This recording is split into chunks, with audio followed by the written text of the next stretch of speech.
Well, I'll just start by saying certainly a disappointing loss. I think I think our defense played really well. I think Vernon Adams once again hurt us with his scrambling ability. I think our defense did a good job stopping the run, slowing those guys down. They run the ball for a lot of yards, and we certainly that was manageable. The one thing was just a little disappointing is him getting outside and does such a great job of keeping his eyes downfield and finding guys, and those receivers were on point to take off and come back and help him out, and that was frustrating. Had we been able to cut that in half, could have been a little bit different. And on offense, still sporadic, and some good things in the run game. Jake threw some nice passes, really did. But, overall, a little disappointing. We knew Oregon's a good pass rushing team. They can get pressure on that quarterback, which they did. But it was one of those games where we had too many self-inflicted wounds.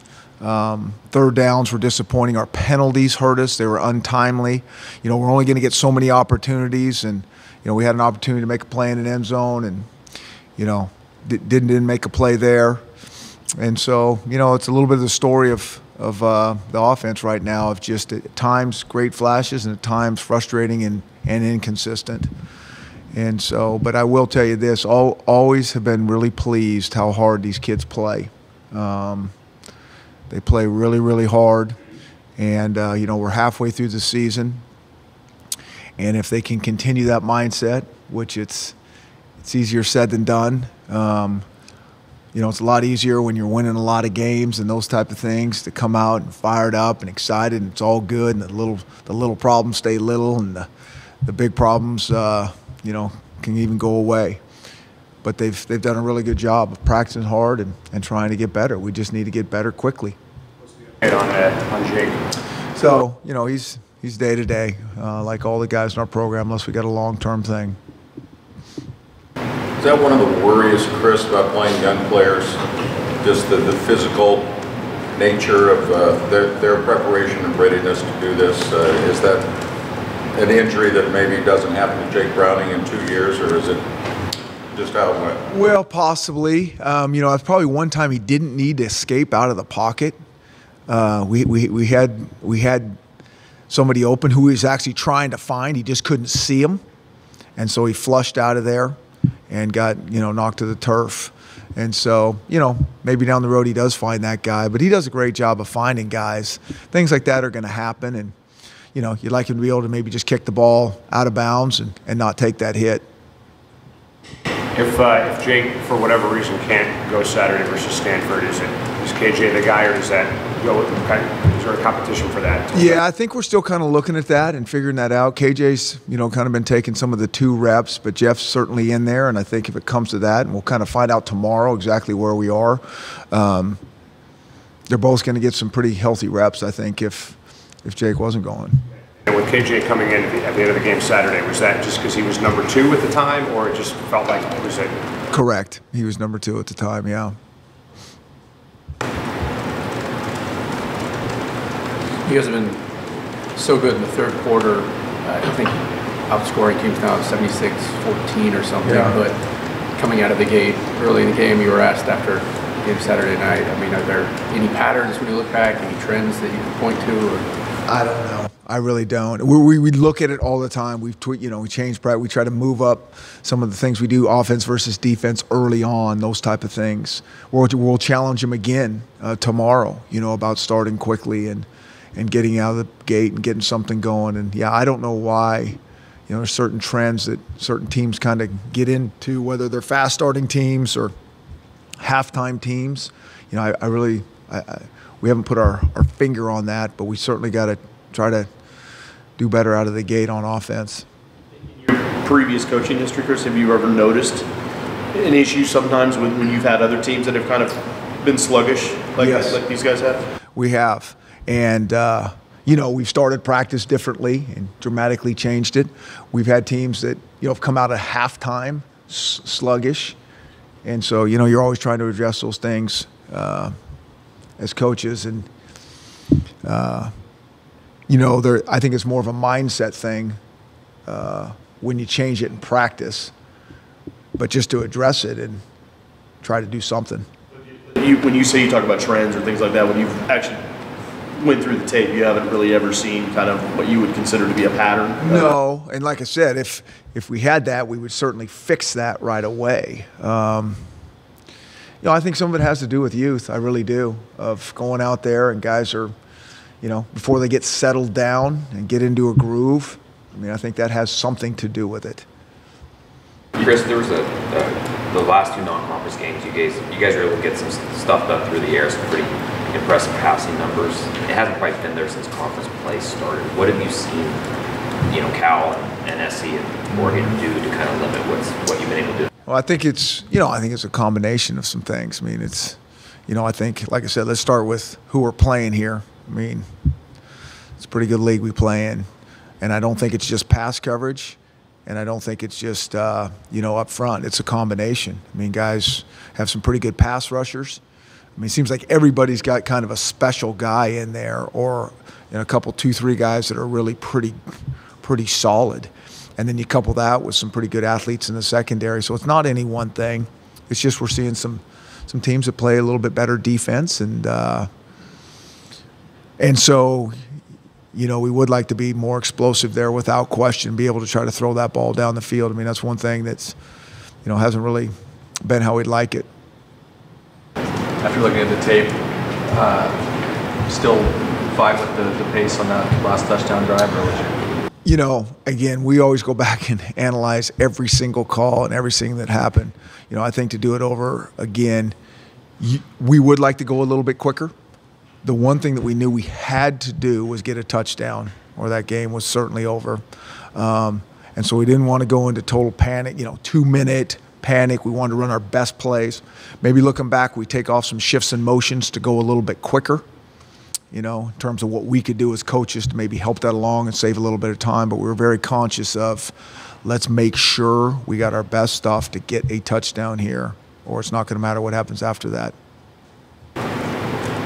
Zeke Turner, the next guy up. Does Brian play out for the first half? Zeke and JoJo McIntosh, both those guys. So we'll see. Let them kind of compete and go a little bit this week in practice and get those guys going. With the second targeting in a row, has the strike zone become even more of an emphasis? No, not more, because we emphasize the heck out of it, and it's really in both those two different targetings. They really were different. Azim's was, something around that quarterback. I mean, we can help ourselves, I think, very easily there. Brian's to me was a little bit scarier because it's kind of a little bit of that reaction thing where guys, when they're going in to make a tackle, sometimes drop their eyes and their head, and you lead with the crown of your helmet, and those can be scary, scary shots. And so we'll continue to emphasize, continue to talk about it without question. Chris, what's your analysis been of third and short, anywhere from 3 to 5, and just maybe the difficulty in trying to sustain some drives that way? I think we should be better. Third and short, and you kind of play the percentages there, and we look at all the numbers that kind of come out, and we have our percentages that 1 to 2 you should maybe be in the 75% range, and then 3 to 5 a certain range, and those things, and so we need to be better there, and it's kind of frustrating because that's always been, I think, on offense kind of a fun down, because you can do different things with it and kind of create some things. But we haven't executed like we needed to. We had a third and short that we got stopped on that we've worked on for a while, and we had it. We didn't hit the hole where we needed to. I mean, it was exactly how we thought it was going to be. We just don't, execute. In your years as a coach, have you ever actually crunched the numbers and really seen whether or not having a balance, like a 50-50 is that really allowed you to be more successful on third downs? 50-50 of what? Just in terms of keeping defenses off balance? Not so much run pass. I think you get to that mark where it's like you're throwing it here. I mean, every now and again you will run it. you know, on a 3rd and 5 to 6 to whatever, it might be 2 downs, or just to really, you have to do that sometimes we're not always throwing it. I think some other things you have to do is maybe on that is throw it downfield a little bit, because everybody's going, you know, a yard past the sticks. That's a real strong tendency that a lot of offenses will do. And so you got to break some tendencies that way. So we do pay attention to it in terms of trying to mix it up. Chris, on the Oregon fumble, I think in the first quarter that was overturned, you guys came out to snap it and interview. Looking back, would you almost want to tell your kids, hey, let's get that snap off quick so there's no even chance for a look at that? They're going to look at it. They're not going to let you do that, you know. I mean, most of the times they're not going to let you do that. They did it to us a couple of weeks ago when we called timeout, and then but most of the time they are not going to, and that official's standing there, you know, and they're trying to slow it down so they can look at it upstairs and get it right. Yeah, would you like them to go out there and snap it right away? Yeah, but I think they stop it anyways. Been our experience in the past. Second straight 100-yard game for Miles. I mean, obviously Dwayne wasn't there on Saturday, but was he closer to maybe becoming that lead guy? Well, I'll say it again. We need a couple backs without question. So, but we're really, you know, proud of Miles and pleased with him. I mean, the guy's got really, really good vision, and he does a nice job of, you know, picking and choosing his gaps and the holes he's going to hit. And then he's pretty good at breaking some tackles and getting extra yards. You know, we keep saying if our O-line can, you know, cover guys up and give them a little fighting chance, you see what he can get done. And so I think our O-line did a pretty good job running the ball. I mean, I think the one thing is we'd still like to be a little more consistent. You know, we're not unrealistic that every ball is going to go for 20 yards or those type of things, but, you know, to not, you know, have those 0-yard gains and those type of things, like to eliminate some of those and stay in a little bit more of the positive realm there. But I think we made some strides there. We'll be tested, you know, in a lot different way this week with this defense. But I think for last game in the run game part of things, we did make a few strides. The punt on 4th and 1 in the 3rd quarter where you guys had to call timeout. Yeah. What led to that? Didn't have enough guys on the field. And, you know, hindsight again, probably should have taken a 5-yard penalty. Trying to really play a field position game so every yard matters, all those things. But, you know, one of our young guys, it's been in there most of the time on the sideline when we're punting. What's the challenge with McCaffrey on Saturday? I mean, he's amazing. He is really, really good. I mean, he's their guy, you know. I mean, he's that tailback they're going to feed, and then he's equally as good on kickoff returning. He's equally as good as a punt returner. I mean, that guy's, you know, you think about you get a guy like that and you're trying to make sure you can keep him in there and he doesn't take too many shots and get worn out, and that doesn't even faze him. They're going to get the ball in his hands. And he's good. He's fast. He's got great instincts. And he's just really tough. Offensive line that you'll see this year or have seen so far, you think, or on tape at least? Yeah. Yeah. And then you complement it with him. And it is that's why they're doing so well. It's a nice combination for someone to have. Is it helpful at all to look at their game against Northwestern from the season opener? That was just seems anomaly now. Yeah. You know, and I think that's how it is sometimes. Sometimes guys just don't, you know, play well for whatever reason. It's the first game. There's a lot of adjustments. I think clock-wise it was probably a 9 a.m. kickoff for those guys and all those different things, and so who knows. I mean, you don't really pay too close attention. You look at the tape and why that happened. You know, there's always a multitude of reasons. Because obviously you talked about your inconsistency offensively. Just from a pure play calling and strategy standpoint, what's your evaluation of how that's kind of gone through the first 6 games? Yeah, I mean, we're trying to put our guys in the best position they can to make plays, you know. I mean, trying to figure out ways to score more points without question. That's the bottom line.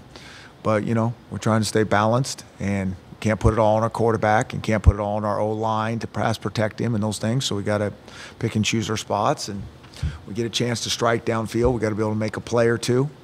And so we'll just keep tweaking and analyzing, and that's what we do all day long. Try to figure out how to put our guys in the best position to be successful. With Miles, was it something that you knew he was capable of doing this, or has it been a pleasant surprise to see what Miles has done this season? Yeah, it's been a real nice surprise. I mean, you know, one, a kid comes in here, you're not even sure if you're going to play him right away, and so we do that. And you know, he really has looked really good from the very start, from fall camp. Practice sometimes is different than the games, so you get him in the game, and he's, you know, always done some pretty good things each time we put him in. And so you really don't know about any of these guys, how they're going to handle that, how they're going to adjust to the big stage, speed of the game, all those things. And we knew he was going to, really thought he was going to be a pretty good player. We just didn't really know the timeline. Sometimes with running backs, the unanswered question, the thing that's hard to tell till you get them here, is truly what type of vision they have. I mean, I think that's the unknown answer to all those guys, and he's got really good vision. Is Dwayne still in that week-to-week mode? Oh, yeah, definitely, yeah. Is there anyone else coming out of the game that would be put into that At this category? point, everybody's right there. Like I said, it's still Monday. We don't even practice on Monday, so, you know, taking a look at guys and make some decisions in the next, you know, day or two of what's going on longer term and those things. As soon as I have anything like that, I'll let you guys know. And Dwayne was hurt in the pregame Saturday, is that right? Yes. Yes. Yeah. I mean, yeah.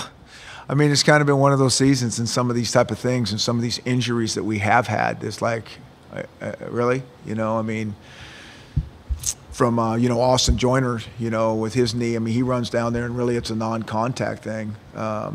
Quentin Pounds was non-contact in practice. I mean, he's just going through a drill, and you know, Ajamu in pre-games again, no one touched him again. And so, I mean, these strange things, just frustrating, but part of the game. The atmosphere. I thought the atmosphere was awesome. You know, I think it's really our goal to, you know, we're going to get this program back where, you know, we're winning enough that everybody wants to come out. And, you know, that's the Husky Stadium that I'd always been so used to back in the day when that place is loud and packed like that. I really appreciate the fans coming out. And, you know, I think it's fun for everybody except for the final score. I get that. We all get that. But really do appreciate everybody coming out and making this truly the greatest setting in college football. And it's awesome when it's like that. It's, you know, I hope it's fun for the people in the stands when it sounds like that. And I know our guys certainly appreciate it. All right. Thanks a lot. Thank you, guys.